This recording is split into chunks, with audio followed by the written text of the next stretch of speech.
오늘의 주요 뉴스입니다. 미국 워싱턴에서 잠시 후 관세 담판이 진행됩니다. 1차 담판은 무산이 됐고 2차 담판이 곧 진행되는데요. 현지에서 소식 전해드리겠습니다. 국회에서 나와선 큰 소리 쳤던 로저스 쿠팡 대표. 오늘은 경찰서에 수사를 받으러 나왔습니다. 뭐라고 했는지 들어보겠습니다. 고위공직자들 재산이 추가로 공개됐습니다. 부동산, 주식, 금 어디에 집중돼 있는지 알아봅니다. 뉴스 시작합니다. 저는 동정민입니다. 진짜 관세를 다시 25%로 올리려는 걸까요? 김정관 산업부 장관이 잠시 후 강경파인 러트닉 미 상무부 장관과 2차 협상을 시작합니다. 어제 1차 했는데 빈손이었거든요.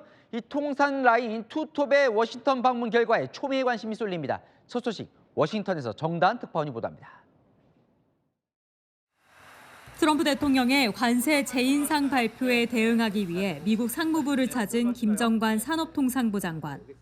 카운터파트인 러트닉 장관과 1시간 반 동안 회담을 가졌지만 합의점을 찾지 못했습니다. 많은 대화들이 있었고요. 내일 아침에 한 번 더 이야기를 하기로 했습니다. 관세 인상은 막으셨나요? 그렇게 뭐 막다 안 막다 그럴 이야기까지는 아니고요. 러트닉과의 만남에서 김 장관은 미국 측에 한미가 협의한 대미 투자 이행 의지를 설명한 것으로 전해집니다. 날이 밝는 대로 2차 회동에 나설 예정입니다. 여안구 통상교섭본부장도 우리 시각 오늘 워싱턴에 도착했습니다. 여 본부장도 대화 상대인 그리어 미국 무역대표부 대표 등과 만나 관세 협상 총력전을 벌입니다. 이해 관계자들 만나서 좀 의중을 파악을 해야 될 것 같습니다. 우리 국회에서의 그 진전 상황 이 부분에 지금 초점이 맞춰져 있다 그렇게 생각하고 있습니다. 통상교섭 투톱이 미국을 찾아 관세 협상에 나서는 가운데 이번 주말이 관세 재인상을 막기 위한 분수령이 될 것으로 보입니다. 워싱턴에서 채널A 뉴스 정다은입니다. 이렇게 협상이 진행되는 와중에도 트럼프 대통령 그리고 미국 정부는 전방위적으로 한국을 압박하고 있습니다. 트럼프 대통령이 이런 말도 했네요. 그동안 우리가 매우 친절했다고요. 김재혁 기자가 이어갑니다. 트럼프 대통령이 내각회의에서 작심한 듯 관세 인상 카드를 꺼냈습니다. 자신이 취임 후 1년간 친절했다며 얼마든지 관세를 더 올릴 수 있다고 말한 겁니다. And the tariffs could be much steeper. We've been actually very nice. 이날 SNS에는 자신이 펜을 살짝만 휘둘러도 수십억 달러가 미국으로 더 들어갈 거라며 미국이 관세 권력을 얼마든지 휘두를 수 있다는 점을 강조했습니다. 이번 관세 위협은 한국뿐 아닌 전 세계 국가를 향한 것이지만 한국 상품에 대한 관세를 25%로 다시 올리겠다고 말한 지 사흘 만이어서 주목됩니다. 특히 미국 행정부는 한국 관세 25% 재인상을 연방 관보에 등재하기 위한 준비에 착수한 걸로도 알려졌습니다. 관보 개최 일정도 이야기를 하던가요? 아니 그런 얘기 안 했고요. 예, 고맙습니다. 이 가운데 미 재무부는 한국을 환율 관찰 대상국으로 재지정했습니다. 무역 흑자 조정을 위한 또 하나의 압박 수단이라는 분석이 나옵니다. 채널A 뉴스 김재혁입니다. 미국 측은 우리 정부의 민간 투자 속도도 더디다고 불만을 표한 것으로 파악됐습니다. 미국 남부의 루이지애나를 콕 집어 언급했다고 하는데 올해 중간 선거 앞둔 미국 내부 상황과도 무관치 않다는 분석입니다. 이상원 기자의 단독 보도입니다. 트럼프 대통령의 관세 압박 이면으론 민간 투자 속도도 거론된 것으로 파악됐습니다. 정부 관계자는 미 측에서 현대제철의 미국 루이지애나주 제철소 건설에 속도를 내달라는 요구가 있는 걸로 안다고 말했습니다. 대미투자특별법 입법 지연에 따른 불만과 함께 민간 투자에도 속도를 높여달라는 뜻으로 해석됩니다. 현대제철이 미국 루이지애나주에 짓는 전기로 제철소는 총 투자비가 58억 달러, 우리 돈 8조 5천억 원 규모입니다. 올해 3분기 착공에 2029년 1분기 상업 생산을 목표로 하고 있습니다.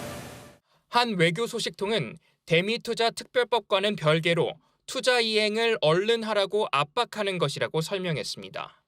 현대제철 측은 추가 요구는 없었다며 건설하는 데까지 시간이 걸리고 진행 중이라고 설명했습니다. 루이지애나주는 전통적 공화당 강세 지역입니다. 외교 소식통은 루이지애나주의 경제 성과를 보여주면서 이민자 단속으로 궁지에 몰린 내부 상황을 돌파하려는 것과 같다고 분석했습니다. We have tremendous national security because of tariffs and tremendous income. We have, and by the way, no inflation. 정부 일각에선 대미 투자 특별법이 통과되면 미국이 루이지애나주에 신규 투자를 요구할 수도 있다는 관측이 나옵니다. 채널A 뉴스 이상원입니다. 로저스 쿠팡 한국법인 대표가 경찰 조사를 받고 있습니다.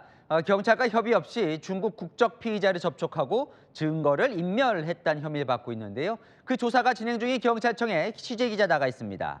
자, 연결해 볼까요? 최다희 기자, 오후에 출석한 것 같은데 그럼 조사는 밤까지 이어지는 겁니까? 네, 로저스 쿠팡 대표 오늘 오후 2시쯤 이곳 서울경찰청에 출석해 지금까지 5시간 넘게 조사를 받고 있습니다. 경찰은 저녁 9시 이후 심야 조사도 검토 중이지만 로저스 대표가 이에 동의해야만 가능합니다. 붉은 넥타이에 푸른 정장 차림으로 경찰에 출석한 로저스 대표. 통역과 함께 포토라인에 서서 먼저 입을 열었습니다. Coupang has fully and will continue to fully cooperate with all of the government investigations that are now looking into us. We will also fully cooperate with the police investigation today. 기자들의 질문엔 아무런 답을 하지 않았습니다. 국정원 지시 받았다는 말 미생이었습니까? 관세 관련해서 미국에 로비했습니까? 두 차례 소환 응하지 않은 이유 뭔가요? 로저스 대표는 정보 유출자인 중국 국적 전 직원을 자체 조사하고 그 결과를 발표해 경찰의 공무집행을 방해한 혐의를 받습니다. 정보 유출자의 노트북을 입수한 뒤 경찰에 제출하기 전 자체 감식해 증거인멸 혐의도 추가됐습니다. 경찰은 쿠팡 측이 피해 규모를 3천 건이라고 발표한 것에 사건 축소 의도가 있었는지도 로저스 대표에게 캐묻고 있는 걸로 전해집니다. 로저스 대표는 지난해 말 국회 청문회 이후 출국해 경찰 출석 요구에 응하지 않다가 세 번째 소환 통보 만에 오늘 출석했습니다. 지금까지 서울경찰청에서 전해드렸습니다. 민주당이 다음 달 출범을 추진했던 이른바 쿠팡 바로잡기 태스크포스, 일단 보류하는 분위기입니다. 상임위 차원에서 해도 되는데 굳이 이름까지 넣은 TF를 할 필요는 없다는 판단으로 보입니다. 신희철 기자의 단독 보도입니다. 더불어민주당이 다음 달 2일 출범을 예고했던 쿠팡 바로잡기 TF. 미국 당국이라든지 정치권을 대상으로 로비를 하고 우리 한국 정부를 압박하는 데에 관련해서 우리 당에서 쿠팡 바로잡기 TF가 이제 발족이 됐습니다. 출범을 보류하는 쪽으로 가닥이 잡혔습니다.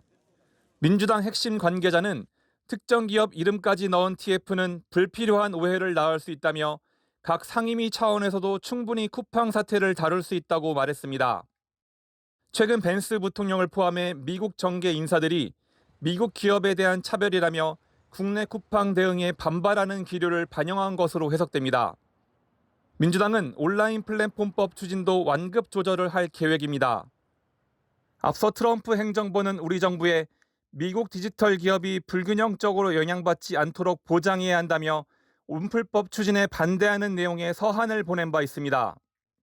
쿠팡과 온풀법이 미국의 관세 인상 압박과 직접 연관이 없더라도 자극할 필요는 없다는 판단이 깔렸다는 해석입니다. 민주당은 대미투자특별법을 최대한 다음 달 안에 통과시키는 데 집중할 방침입니다. 채널A 뉴스 신희철입니다.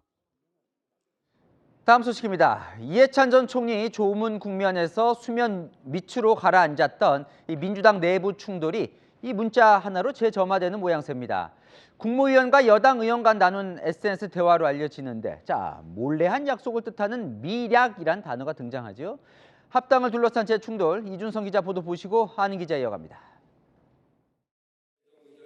한 언론이 국회 본회의장에서 국무위원과 민주당 의원 간 SNS 대화를 포착했다며 보도한 사진입니다. 한 국무위원이 미략은 타격 소재, 여부 밝혀야라며 당명 변경 불가, 나눠먹기 불가라고 하자 여당 의원이 지방선거 전 급히 하는 게 대통령 생각이란 건 바람직하지 않다고 답합니다. 정청래 대표와 조국 대표 사이 합당 이면 합의가 없었는지 밝혀야 한다는 취지로 해석됩니다. 나눠먹기 불가는 그날 아침에 논란이 됐던 조국 공동대표설을 의식한 것으로 보입니다. 조국 대표가 공동대표로 참여를 해야만이 그것이 유지될 수 있다고. 조국 혁신당이 진화했지만 정 대표의 합당 추진 방식에 반청계의 반감이 그대로 노출됐다는 분석입니다. 반청계 강득구 최고위원은 오늘도 일방적 조건과 공동대표 거론 등은 내용과 시점 모두 잘못됐다고 했고, 또 다른 반청계 의원도 서울 등에서 역효과가 날 수 있는 합당을 지방선거 전 급하게 하려는 의도가 궁금하다고 반문했습니다. 친청계는 불쾌감을 나타냈습니다. 국무위원이 미략 같은 가짜뉴스를 믿고 타격을 지시한 건 당 분란을 일으키는 행위란 겁니다.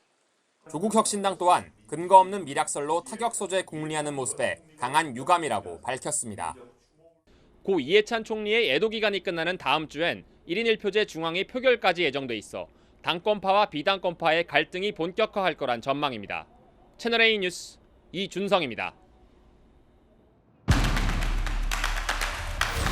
네, 아는 기자, 이남희 정치부 선임 기자 나왔습니다. 충돌이 다시 점화하는 분위기예요? 그렇습니다. 어제 오후 본회의 때요. 한 국무위원이 민주당 의원에게 보낸 문자가 포착되면서 갈등이 다시 불거진 건데요. 이 국무위원의 메시지 보면 그게 3가지 표현이 눈에 띕니다. 자, 미략은 타격 소재다. 그리고 당명 변경, 나눠 먹기는 불가능하다고요. 바로 정청래 조국 대표가 따로 만나서 합당과 관련해 미략, 그러니까 몰래 한 약속이 있는지 공격해야 한다. 이런 취지로 읽히죠. 뭐가 전후 맥락이 있을 것 같은데, 자, 미략 나눠먹기 이런 말은 왜 나온 걸로 보여요? 일단 어제 조국혁신당 황운하 의원의 방송 인터뷰 발언이 바로 갈등의 도화선이 됐습니다. 한번 워딩을 보면은요, 황 의원이 합당 시 일단 조국 공동대표가 참여해야 한다 이런 운을 띄웠습니다. 또 민주당과 조국혁신당 의원 숫자가 14대 1 정도 되니까 6월 지방선거 때 그걸 감안한 배려가 있어야 한다 이렇게 말했는데요. 그러니까 황 의원은 개인적 생각이라고 했는데 반청계에서는 이렇게 의심하고 있습니다. 두 대표 간 뭔가 지도부 체제 또 6월 지방선거 공천 지분에 대해서 나눠먹기 미략이 있었던 게 아니냐고요. 뭔가 이 반청계에서 미략을 이렇게 집중적으로 공격하라고 하는 이유가 있을 것 같아요. 반청의 목소리를 좀 들어봤습니다. 그러니까 정 대표의 자기 정치 아니냐라고 꼬집을 수 있는 일종의 아킬레스건으로 여기고 있더라고요. 자, 현재요 민주당 지도부 보면 9명 중에 정 대표 포함해 5명이 친청계입니다. 그런데요 공동 지도부 구성을 하는 그런 미략이 있었다면 정 대표 우군이 더 늘어난다는 거죠. 또 6월 지방선거 앞두고요. 뭔가 조국혁신당의 광역단체장 지분 미리 약속한 게 아니냐 이런 의심도 제기를 하더라고요. 12년 전에요. 민주당과 안철수 신당이 지방선거 앞두고 새정치민주연합으로 합당을 했었을 때 그때도 광주시장 후보로 당시 안철수 대표 측 인사 전략공천을 했다는 겁니다. 결국 이런 과정을 거쳐서 정 대표가 8월 전당대회 때 차기 당대표로 당선되기 유리해진다고 이렇게 주장을 하고 있습니다. 그러니까 두 대표가 따로 만나서 이런 야합한 게 아니냐 이렇게 종합적으로 의심을 하는 겁니다. 또 반대쪽 이야기 들어봐야겠죠. 정청래 대표 쪽은 뭐라고 합니까? 굉장히 억울해하고 굉장히 반발하고 있습니다. 미략은 가짜 뉴스라고 말이죠. 그러니까 합당도 결국 당원이 결정해야 추진할 수 있는 건데 뭘 미리 알고 약속을 할 수 있었겠냐는 겁니다. 특히요 국무위원이 직접 나서서 당내 분란 조장을 하고 당무에 개입하는 거 정말 부적절하다 이렇게 비판을 했습니다. 조국혁신당도요 미략설에 모욕하지 말라, 당 내부 갈등에 우리 끌어들이지 말라 이렇게 불쾌해하고 있습니다. 합당 그래서 이 충돌은 지금 어떻게 진행될 것 같아요? 일단 저는 오늘 한 장면 보여드리고 싶은데요. 이번 주에 이 전 총리 빈소에서 정 대표와 김민석 총리가 나란히 상주 역할을 맡았습니다. 두 사람이 합당 또 차기 당권 두고 묘하게 경쟁이 시작했다는 반응이 나오더라고요. 일단 이 두 사람 메시지를 좀 지켜봐야 될 것 같고요. 또 이번 논란은 향후 합당 과정에서 빚어질 갈등의 예고편이기도 합니다. 일단 두 당이 당원 투표로 합당 여부 결정하게 되면요. 당명 또 지도부 구성, 지방선거 공천 놓고 치열하게 신경전 벌일 것으로 보입니다. 잘 들었습니다. 아는 기자 이남희 선임 기자였습니다. 이번엔 국민의힘 내부 소식입니다. 한동훈 전 대표 제명 후에 친한계 소장파에서는 이대로 지방선거 못 치른다. 장동혁 대표 재신임 받아보자는 얘기까지 나왔는데요. 지도부는 이제 중도 쇄신으로 나가겠다면서 곧 인재 영입위원장 발표하며 선거 모드에 돌입합니다. 강보인 기자입니다. 한동훈 전 대표 제명 다음 날 국민의힘에선 장동혁 대표에 대해 재신임을 묻자는 의견이 나왔습니다. 지방선거를 지금 이 체제로 치를 수 있냐 없냐를 당원들한테 한번 여쭤보는 게 순리인 것 같아요. 당대표 재신임 투표라든지 빠르면 빠를수록 좋다라고 생각합니다. 장 대표 체제로 지방선거를 치르기 어렵단 겁니다. 지방선거를 코앞에 앞둔 상태에서 이렇게 되면 해보나 마나다. 친한계 박상수 전 대변인도 장동혁, 김민수 등의 지원 유세를 받으며 승리할 수 있냐고 비판했습니다. 당 지도부는 이제 내홍을 털고 지방선거 모드로 돌입한다는 계획입니다. 이르면 주말 인재영입위원장을 발표합니다. 더 이상 당계와 같은 소모적 이슈에 발목이 잡히기보다는 이제는 미래를 향해서 나아가야 될 시간이라고 생각을 합니다. 인재영입위원장을 발표하는 것으로 해서 지선 준비를 위한 변화된 모습을 보여드리도록 하겠습니다. 장 대표는 다음 주 직접 교섭단체 대표 연설에 나서 당의 변화 방안을 밝힐 방침입니다. 채널A 뉴스 강부인입니다. 최근 좀처럼 마주한 모습을 찾아보기 힘들었던 여야 대표 이해찬 전 총리의 빈소에서 마주했습니다. 자, 나눈 대화를 소개해 드릴 텐데 이런 말이 오갔습니다. 좋은 정치했으면 좋겠다 하자 좀 더 나은 정치했으면 좋겠다고 화답했습니다. 이 제발 그랬으면 좋겠다는 바람으로 함께 보실까요? 최지원 기자입니다. 장례식장에 들어서는 장동혁 국민의힘 대표. 이해찬 전 국무총리 영정 앞에 국화를 놓고 고인의 예를 갖춥니다. 상주 자리에 있는 정청래 민주당 대표와도 악수를 나눕니다. 이어 접객실에서 나란히 마주한 여야 지도부. 약 7분간 대화를 나눴는데 장 대표의 단식이 주요 주제였습니다. 옛날에 보니까 이틀에 2kg씩 가요. 단식 기간만큼 밥을 먹으면 안 돼요. 오늘 그게 있어야 되는 거지. 통원치를 하더라도 나오겠다고 고집을 부르거든요. 목부터. 같은 주제인데 국회에서 오간 말과는 정반대입니다. 장동혁 대표님 많이 힘드실 텐데 명분 없는 단식은 얼른 중단하시기 바랍니다. 건강이 최고입니다. 정청래처럼 20일 단식했다면서 담배 피울 수 있는 단식? 아닙니다. 물과 소금에 의존한 완전한 단식입니다. 정 대표는 마지막으로 이 전 총리의 뜻 받들어 좋은 정치를 했으면 좋겠다고 했고 장 대표 또한 뜻을 잘 받들어 저희가 좀 더 나은 정치했으면 좋겠다고 화답했습니다. 이준석 개혁신당 대표도 빈소를 찾았습니다. 약 30분간 정 대표와 대화를 나눴습니다. 정치 선배로서 이렇게 가시는 길 또 이렇게 인사드리러 왔습니다. 추모나 아니면은 조문의 공간에서는 뭐 당파성도 필요 없고 결국에는 사람의 도리를 다하는 것이 옳다. 오세훈 서울시장도 장례식장을 찾아 이 전 총리를 조문했습니다. 채널A 뉴스 최지원입니다. 이재명 대통령이 SNS에 올린 글인데요. 한글이 아니죠. 캄보디아어입니다. 풀었으면 이겁니다. 한국인 건들면 패가 망신. 한국인을 대상으로 한 동남아의 초국가 범죄에 대해 고강도로 직접 경고했습니다. 김민곤 기자입니다. 이재명 대통령이 오늘 오전 6시 소셜미디어에 올린 게시글입니다. 초국가 스캔 범죄를 언급하며 한국인 건들면 패가 망신, 빈말 같나. 대한민국은 한다면 한다, 끝까지라고 적었습니다. 캄보디아어도 함께 써 현지 범죄 조직을 향한 경고의 의미를 담았습니다. 중국 범죄 조직도 이제 한국인은 안 받는다는 기사도 공유했습니다.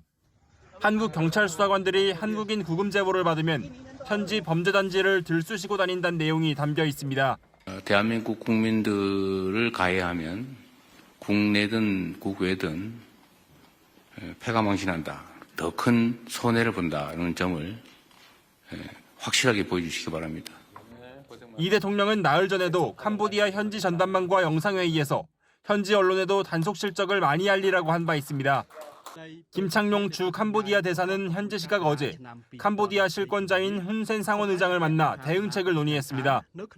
현지 매체에 따르면 훈센 의장은 범죄 근절 협력이 좋은 성과를 거두었다고 평가했고 김 대사도 범죄 소탕을 지속해 나가겠다고 밝혔습니다. 경찰은 초국가 범죄에 엄정 대응하겠다며 검거 장면 등을 담은 영상을 공개했습니다. 채널A 뉴스 김민곤입니다. 신천지 정치 개입 의혹을 수사 중인 검경 합동수사본부가 2020년에 작성된 신천지 내부 파일을 확보했습니다.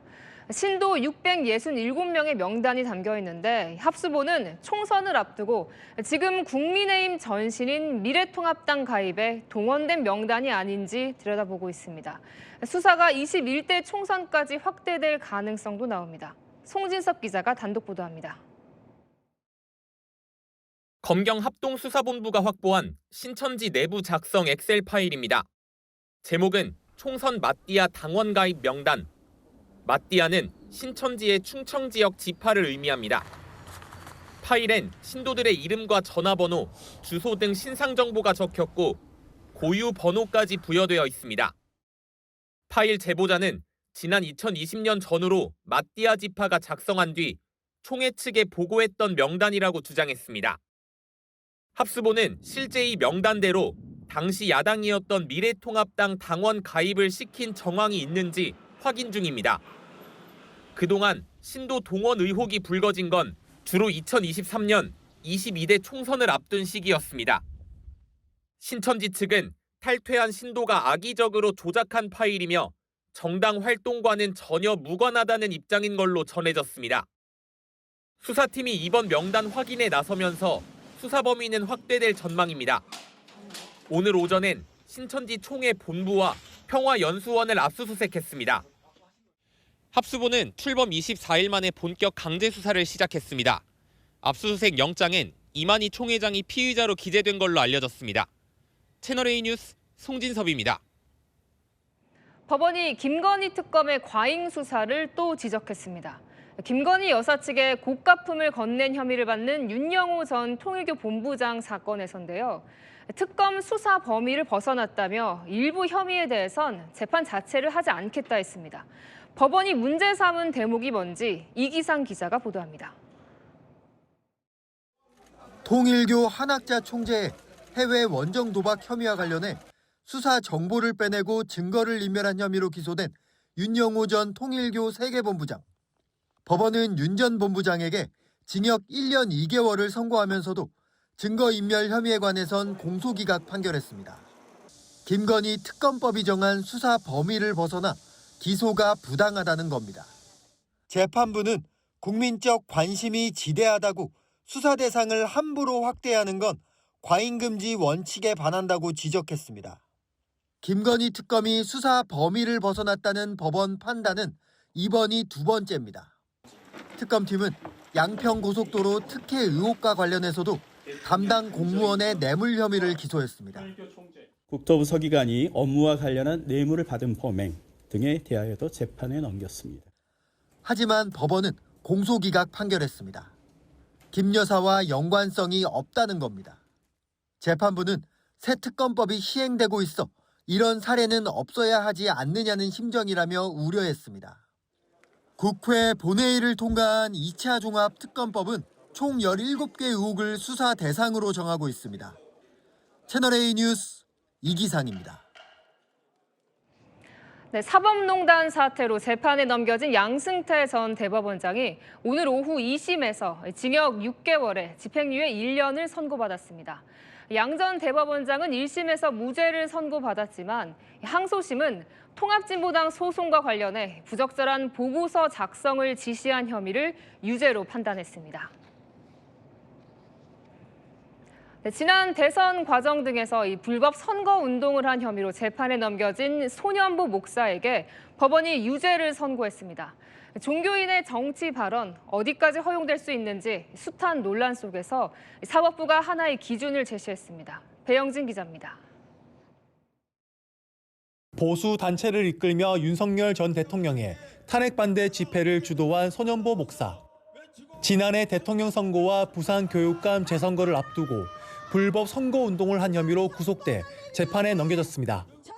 보수 후보로는 그래도 빨간 신발에 신고 놓은 거 아닙니까? 오늘 재판부는 손 목사에게 징역 6개월에 집행유예 1년을 선고했습니다.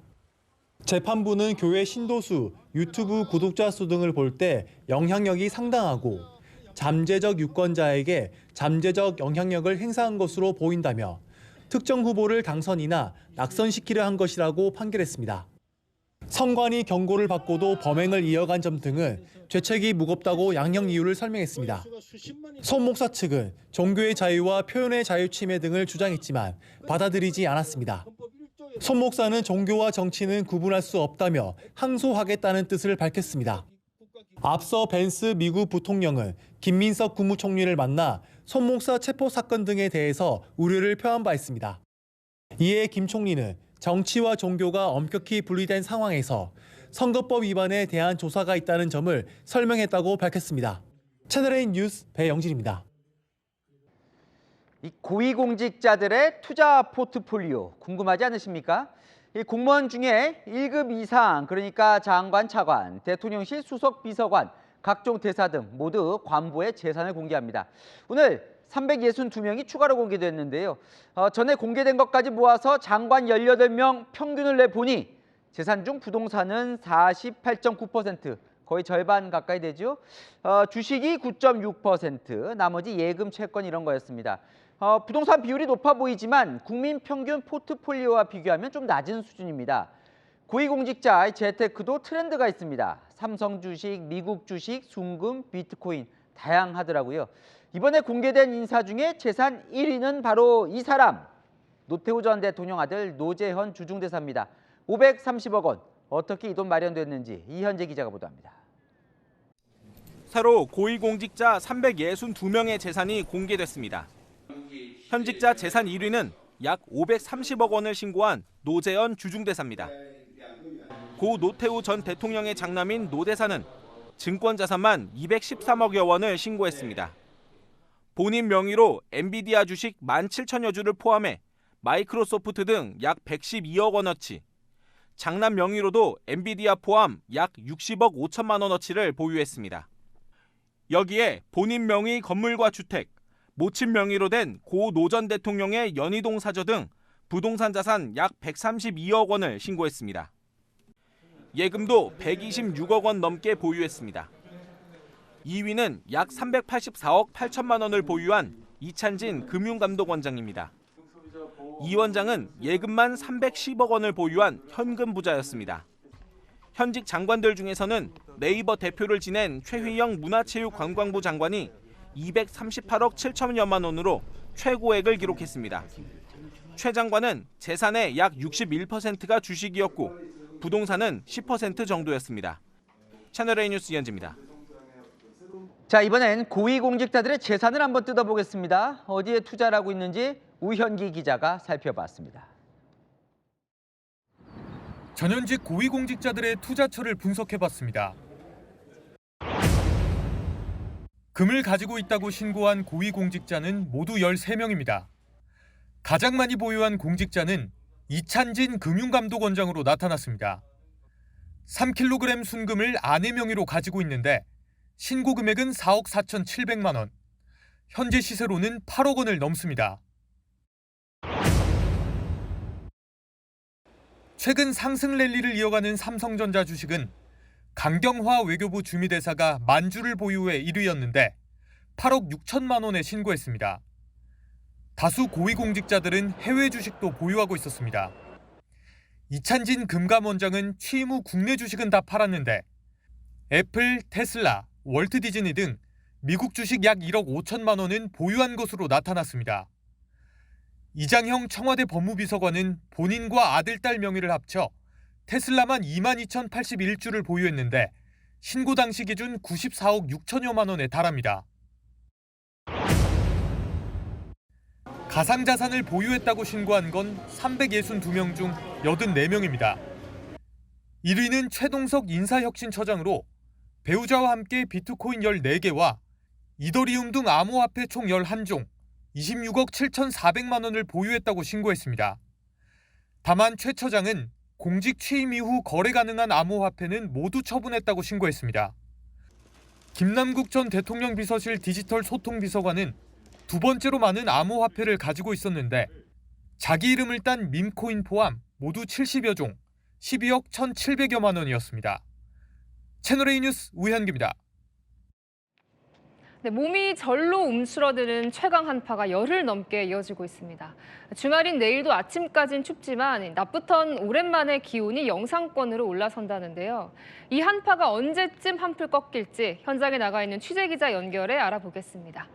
네, 김지우 기자, 아직 많이 추워 보입니다. 네, 제가 나와 있는 이곳 광화문 광장의 현재 기온은 영하 5도입니다. 칼바람이 세차게 불어 체감 온도는 더 낮은데요. 손과 얼굴이 얼얼할 정도입니다. 내일 아침까지는 한파의 기세가 이어지겠습니다. 서울의 아침 최저기온 영하 11도, 춘천은 영하 14도까지 내려가는데요. 하지만 낮부터 기온이 차차 오르면서 중부지방을 제외한 전국 대부분 지역에서 한파특보가 해제될 걸로 보입니다. 서울은 7일 만에 영상권에 진입할 걸로 예보됐는데요. 한파가 한풀 꺾인다는 소식에 시민들은 기대감을 드러냈습니다. 귀가 떨어질 것 같더라고요. 날씨가 좀 풀리면 애기 데리고 어린이 대공원이나 이렇게 해서 좀 동물들도 좀 보러 가고. 추워서 애들이랑 밖에서 축구 못하고 못 노는 게 좀 너무 아쉬웠어요. 날씨 좀 풀리면 축구나 야구 그런 것들을 하고 싶어요. 다음 주부터 전국적으로 예년 기온을 회복해 강추위는 없겠습니다. 지금까지 광화문 광장에서 전해드렸습니다. 네, 새벽 도심에서 위험천만한 추격전이 벌어졌습니다. 만취한 운전자, 경찰 추격을 따돌리기 위해 신호 위반은 물론 역주행도 서슴지 않았습니다. 이 과정에서 경찰관 5명이 다치고 순찰차가 파손됐습니다. 신선미 기자가 보도합니다. 검은색 SUV 차량이 신호를 위반하며 좌회전을 합니다. 음주 의심 차량 신고를 받은 순찰차가 따라붙습니다. 경찰을 따돌리려는 듯 갈림길에서 급격하게 차선을 바꾸는 차량. 중심을 잃고 마구 휘청거립니다. 주변을 들이받고 멈추는가 싶더니 주차된 차량들을 밀어붙이며 속도를 냅니다. 순찰차가 앞을 가로막고 경찰관이 3단봉으로 창문을 깨지만 전방의 빈틈을 노려 다시 달아납니다. 수차례 중앙선을 넘나드는 아찔한 운전이 이어지고 순찰차 세대가 차량을 에워싸면서 겨우 세웁니다. 수원 도심에서 추격전이 벌어진 건 그제 새벽. SUV 운전자는 역주행과 신호 위반, 중앙선 침범까지 하면서 시속 100km로 도심을 누볐습니다. 운전자는 도주하면서 이 고가도로 외벽을 들이받고 골목으로 달아났는데요. 이 골목 주변에는 부서진 차량 잔해들이 널려 있습니다. 추격전은 20km 넘게 이어졌고 이 과정에서 순찰차 3대와 주차된 차량 4대가 부서졌습니다. 경찰관 5명도 다쳤습니다. 조금만 더 왼쪽으로 꺾었으면 진짜 깔렸을 수도 있겠다는 생각은 들었었어요. 다리에 힘이 좀 잘 안 들어가요. 그때 사고 때문에. SUV 차량엔 30대 운전자와 동승자가 타고 있었는데 운전자의 혈중 알코올 농도는 면허 취소 수준의 만취 상태였습니다. 경찰은 운전자에 대해 구속영장을 신청하고 동승자도 입건했습니다.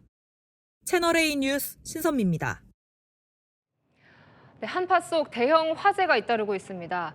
충북 음성의 한 공장에서 큰 불이 나 근로자 2명이 실종된 상태입니다.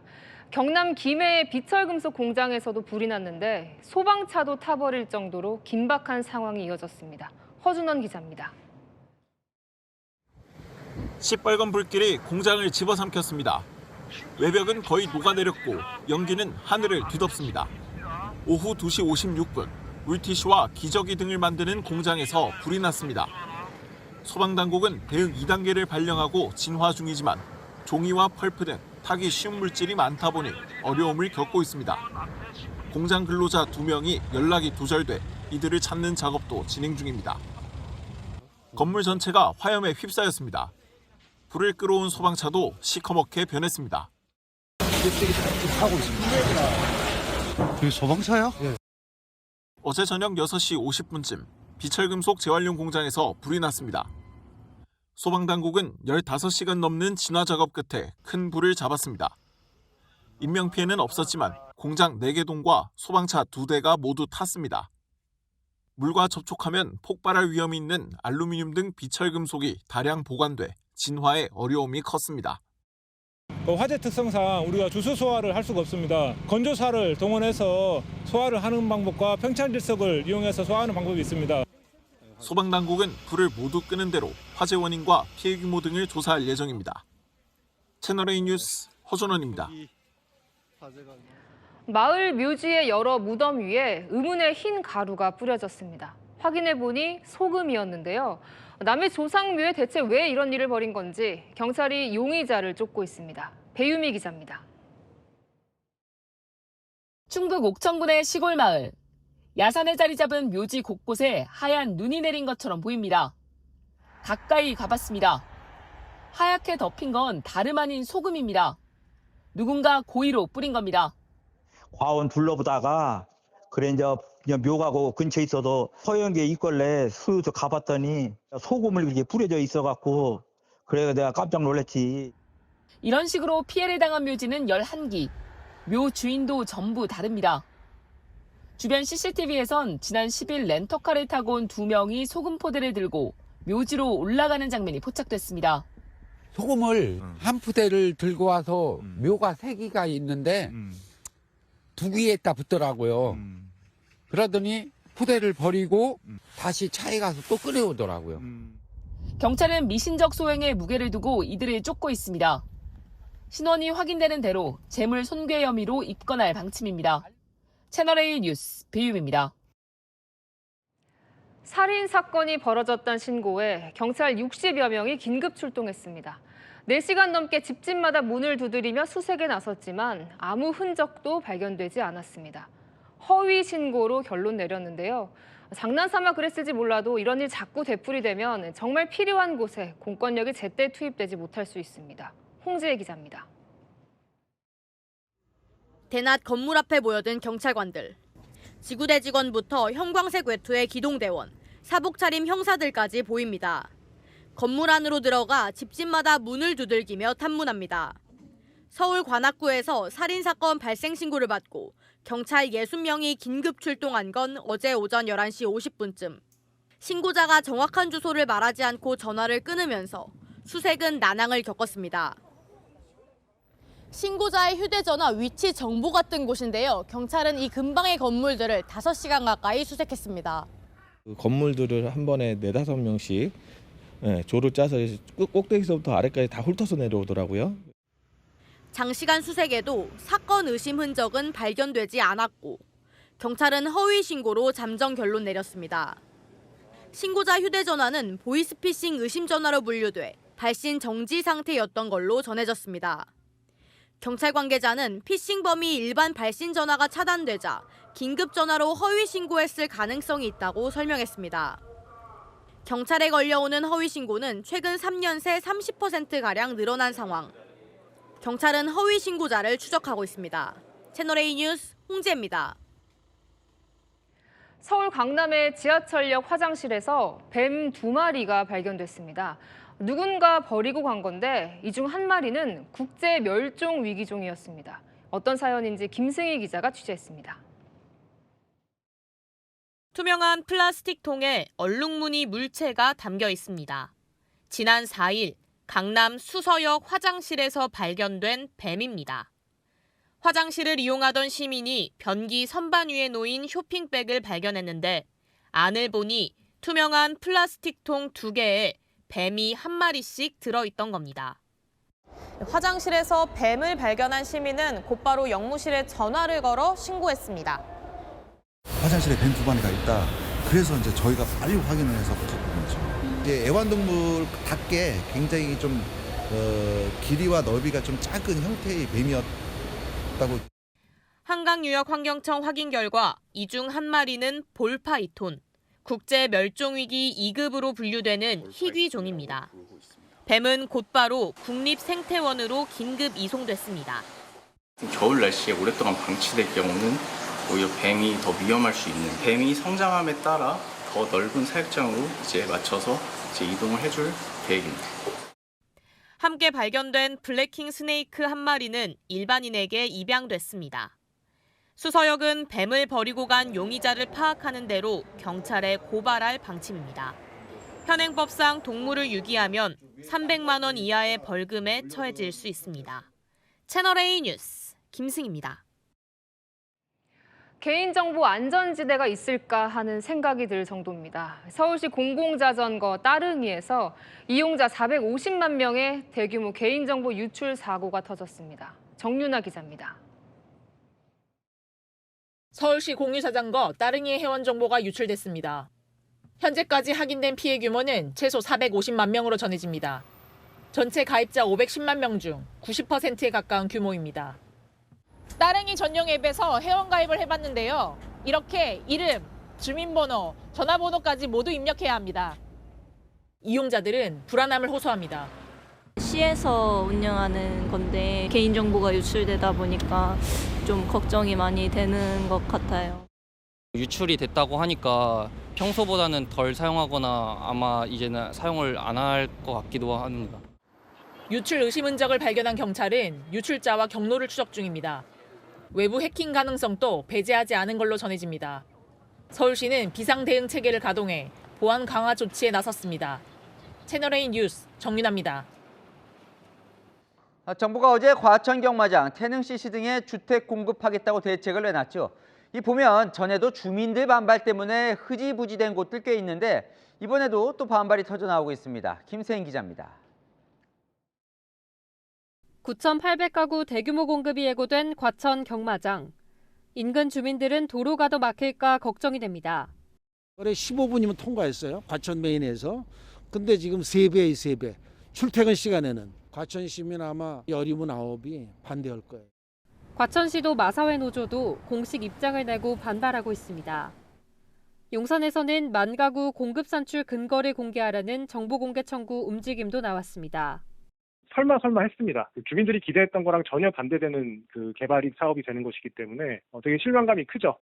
국토부는 지역 주민들의 의견을 잘 듣고 합리적인 방향으로 잘 협의해 나가겠다고 밝혔습니다. 국민의힘은 지난 2020년 문재인 정부 8.4 공급 대책과 판박이라 비판했습니다. 안철수 국민의힘 의원은 우원식 의장과 김성환 장관 이번에는 찬성입니까? 라고 반문했습니다. 당시 각각 노원을과 병 의원이었던 우원식 의장, 김성환 장관이 반대했고 결국 태릉 골프장 개발 계획은 무산된 적이 있습니다. 우원식 의장 측은 채널A에 다음 주 신년 기자회견에서 직접 밝힐 계획이라고 했습니다. 김성환 장관은 당시 만호가 과도에 6,800호로 줄여 협의했다며 이번 대책은 협의했던 내용과 동일해 이견을 갖고 있지 않다고 설명했습니다. 채널A 뉴스 김세인입니다.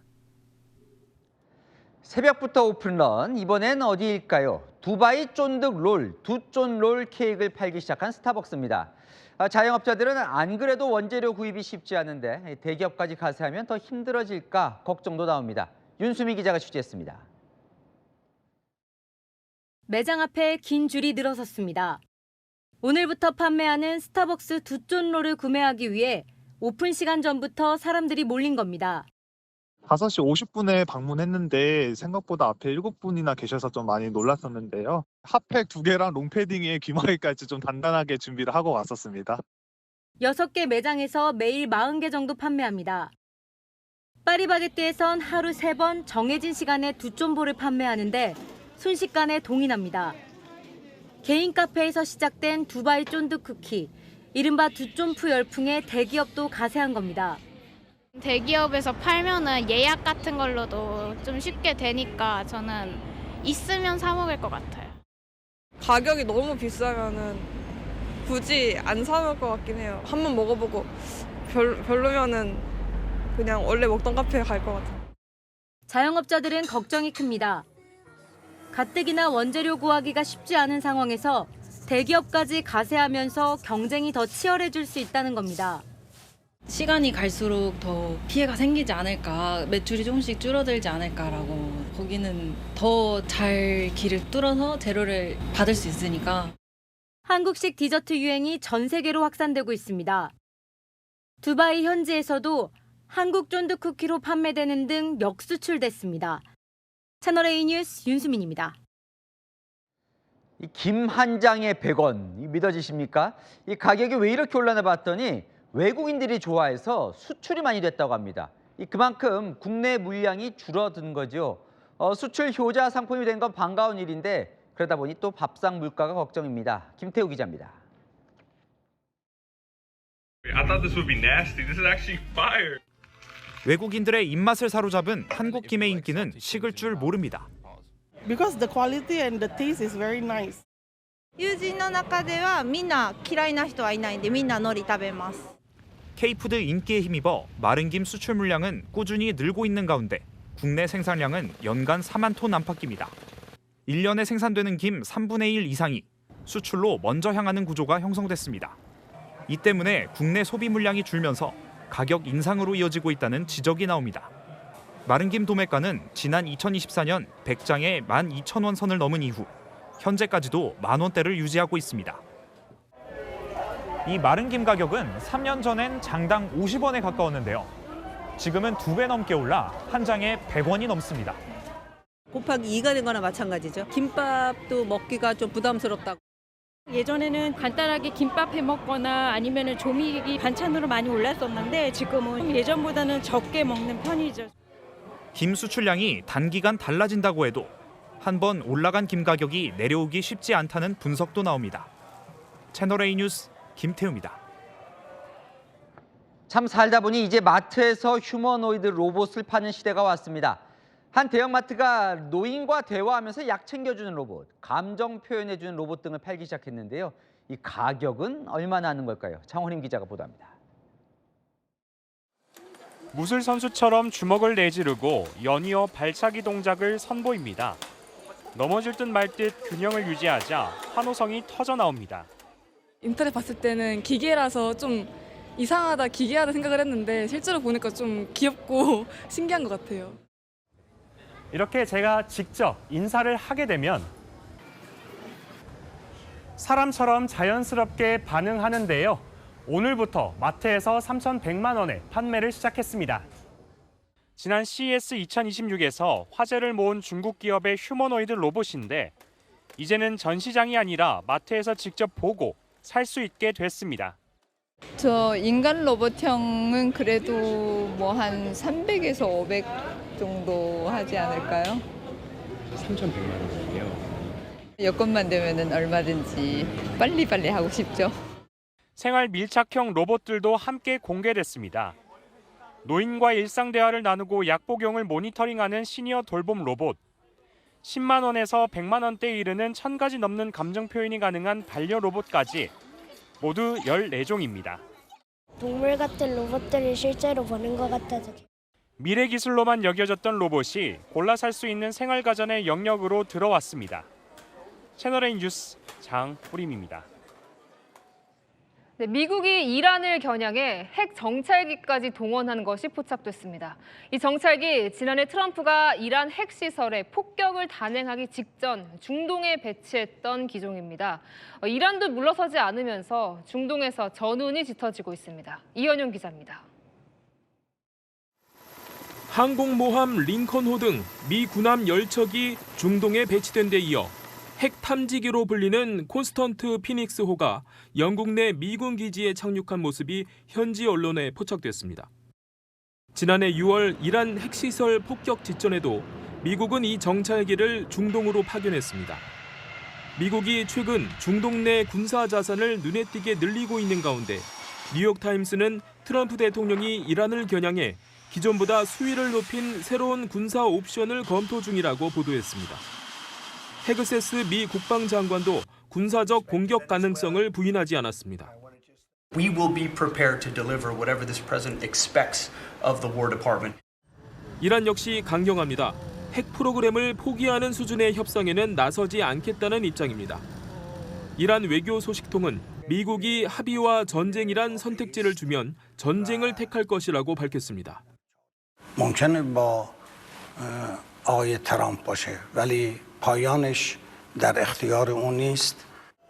이 가운데 이란 최정예 혁명 수비대는 다음 달 초 세계 원유 수송 관문인 호르무즈 해협에서 실사격 훈련을 할 것으로 예고했습니다. 채널A 뉴스 이현용입니다.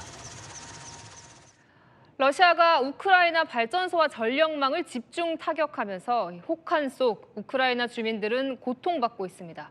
트럼프 대통령도 러시아의 공격을 중단해달라 요청했는데 과연 가능할까요? 장하연 기자입니다. 어둠에 잠긴 도시. 차량이 달리는 도심 도로엔 가로등 불빛이 하나도 없습니다. 가정집에선 손전등에 의지해 캠핑용 버너로 요리를 합니다. На 16 годин, да? Да, 16-17 годин немає світла. Але ж за той час, коли з'являється світло, я починаю включати. 집 안이 너무 추워 주민들은 텐트를 치고 난로 주변에 모였습니다. 식사도 이동식 급식소에서 해결합니다. 러시아가 우크라이나 발전소와 전력망을 집중 공격하면서 가동을 멈춘 에너지 장비들은 꽁꽁 얼어붙었습니다. 수도 키이우의 60%, 인근 하루키우의 90%가 정전 상태입니다.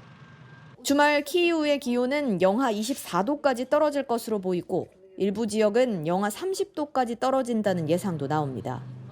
주민들의 고통이 우려되는 상황에서 트럼프 대통령은 러시아에 공격 자제를 요청했다고 밝혔습니다.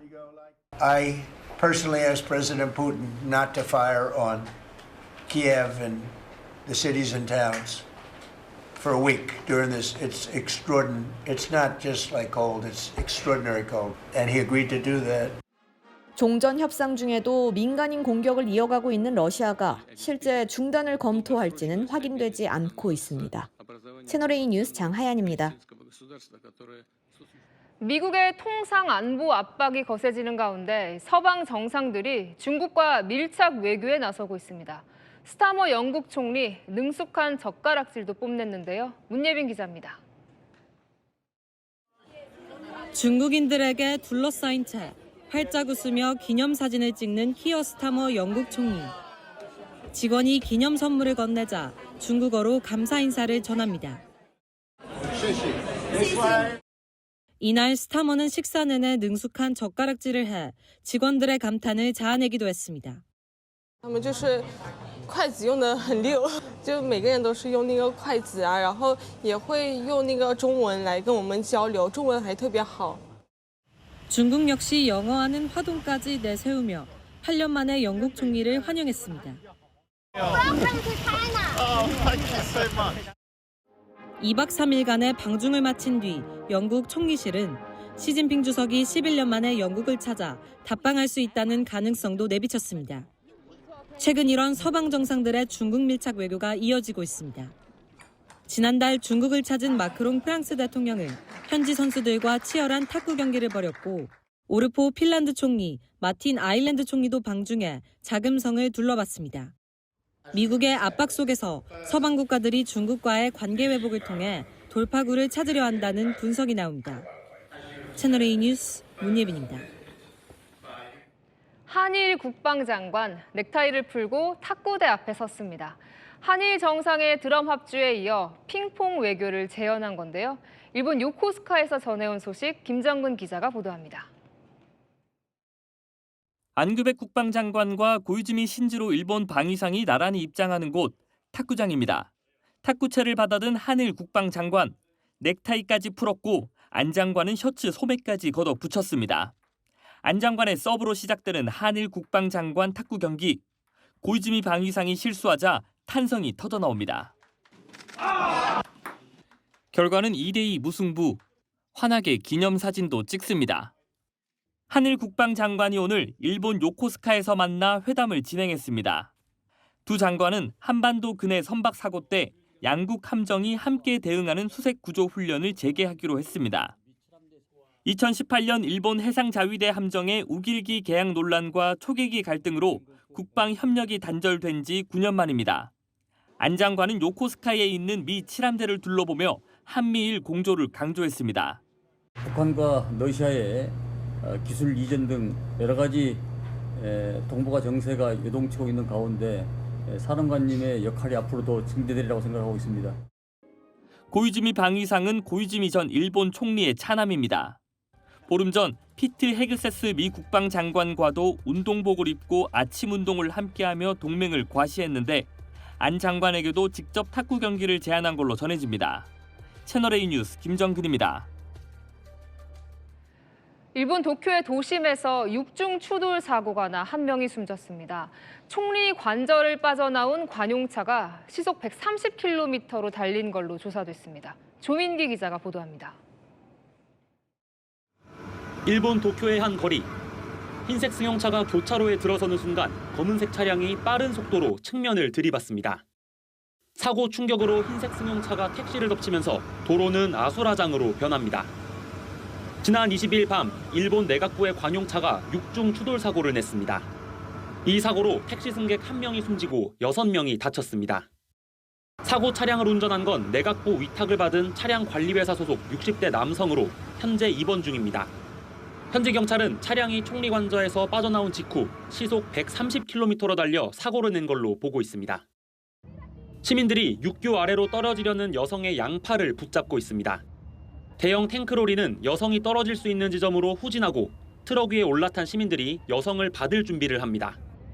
현지 시각 그제 멕시코에서 한 여성이 다리 아래로 뛰어내리려던 순간입니다. 이 여성은 시민들의 도움으로 안전하게 구조됐습니다. 현지 시각 어제 튀르키예에서 남녀가 건물 4층에서 추락했습니다. 이들은 가족의 혼전연애 반대로 몰래 만남을 이어오던 커플이었는데 가족이 갑작스레 귀가하자 창문 밖으로 떨어진 겁니다. 두 사람 모두 중상을 입고 치료를 받고 있습니다. 강이 꽁꽁 얼었고 얼음 구멍에 큰 뿔양 한 마리가 갇혀 있습니다. 야생동물 관리당국은 양을 구조한 뒤 곧바로 체온을 회복시켰습니다. 하루 뒤 당국은 양을 산속으로 돌려보냈습니다. 채널A 뉴스 조민기입니다. 4만4온이라는 법칙을 잊은 듯이 한파가 끝을 모르고 달려왔죠. 드디어 막바지에 다다랐습니다. 주말부터는 평년 기온 회복합니다. 서쪽에서 온화한 공기가 유입돼 추위가 누그러집니다. 내일 낮부터 영하권을 벗어나고요. 모레는 이맘때 날씨 되찾겠습니다. 현재 곳곳이 한파 경보에서 주의보로 완화됐고요. 주말 동안 차츰 특보가 해제되겠습니다. 내일 아침까지는 서울 영하 10도로 추운데요. 낮에는 10도 넘게 올라 서울 1도 영상권이고요. 대구도 영하 7도에서 6도가 되겠습니다. 대기의 건조함은 날로 심해집니다. 동해안의 건조특보는 한 달 넘게 지속되고 있는데요. 기다리는 눈비 예보는 월요일쯤 들어 있습니다. 날씨였습니다. 뉴스의 맛입니다. 시청해주셔서 감사합니다.